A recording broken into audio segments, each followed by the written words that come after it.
Halo teman-teman, hari ini kita akan membahas soal untuk materi sifat koligatif larutan. Nah, soalnya seperti pada layar kita, tetapan penurunan titik beku air adalah 1,86. Larutan A dengan melarutkan 11,9 gram KBR dengan MR 119 ke dalam 500 gram air. Sedangkan larutan B dibuat dengan melarutkan 34,2 gram C12H22O11 atau gula dengan MR 342 ke dalam 500 gram air. Jika KBR terdisosiasi sempurna dalam air, maka perbandingan penurunan titik beku atau delta TF larutan A terhadap delta TF larutan B adalah. Nah, sebelum menjawab soal, langkah pertama yang perlu kita lakukan adalah tuliskanlah semua data yang diketahui soal. Nah, maka kita tulis yang diketahui soal. Pertama ada penurunan titik beku air. Penurunan titik beku air adalah KF, yaitu 1,86. Ini adalah tetapan. Nah, kemudian ada larutan A dengan melarutkan 11,9 gram KBR. Gram adalah satuan massa. Berarti 11,9 gram adalah massa KBR, yaitu tadi larutan A ada massanya 11,9 gram. Dengan MR KBR 119. Kemudian massa air 500 gram. Kemudian ada larutan B. Larutan B dengan melarutkan 34,2 gram gula. Gram adalah satuan massa, berarti 34,2 massa dari gula. Kemudian MR gula 342 dan massa air 500 gram. Nah, yang ditanya soal adalah perbandingan delta TF larutan A terhadap delta TF larutan B. Nah, yang ditanya perbandingan delta TF A banding delta TF B. Nah, kemudian kita jawab. Nah, ini untuk soal sifat koligatif yaitu penurunan titik beku atau delta TF. Nah, rumus untuk menghitung delta TF adalah sama dengan KF dikali M kecil. Nah, ini untuk larutan non-elektrolit. Nah, kemudian delta TF sama dengan KF kali M kecil kali I kecil adalah larutan elektrolit.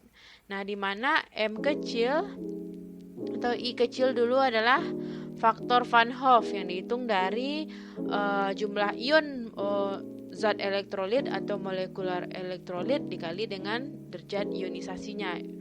Kemudian M kecil adalah molalitas. Nah, molalitas dihitung dengan rumus massa dalam satuan gram dibagi MR dari senyawa dikali 1000 dibagi massa pelarut dalam satuan gram. Nah, pada soal kita pelarut yang digunakan adalah air.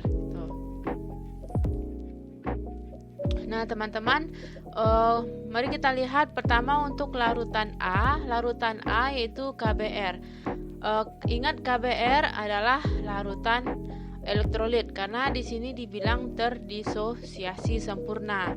Nah, berarti kita tuliskan KBR yang mana larutan elektrolit atau senyawa ion yang terion menjadi K1+ dan Br-. Nah, kemudian kita hitung delta TF untuk larutan A. Nah, delta TF tadi KF kali M kecil kali I. Nah, untuk larutan elektrolit. Nah, KF diketahui 1,86 yaitu tetapan. Nah, M karena M belum diketahui maka kita cari M kecil atau molalitas dari massa dibagi MR dikali 1000 per massa pelarut. Nah, di soal diketahui massa dari KBR itu 11,9, MR 119 dikali 1000 dibagi massa pelarut. Pelarut adalah air yaitu 500 gram. Dibagi 500 gram air. Nah, setelah dilakukan perhitungan didapat molalitas dari larutan A yaitu 0,2 molal. Nah, kemudian kita cari I atau faktor Van Hoff. I sama dengan 1 dikurang N kurang 1 dikali alfa. N adalah jumlah ion di dalam senyawa. Nah, di sini ada ionnya 1+ dan 1-. Berarti jumlahnya 1 ditambah 1 adalah 2. Nah, berarti I sama dengan 1 ditambah N tadi, 1 tambah 1, 2, dikurang 1 dikali alfa. Nah, karena KBR terdisosiasi sempurna, maka nilai alfa adalah 1. Nah, setelah dilakukan perhitungan, didapat I sebanyak 2. Karena sudah ada nilai M kecil dan I, maka kita bisa mencari delta TF untuk larutan A.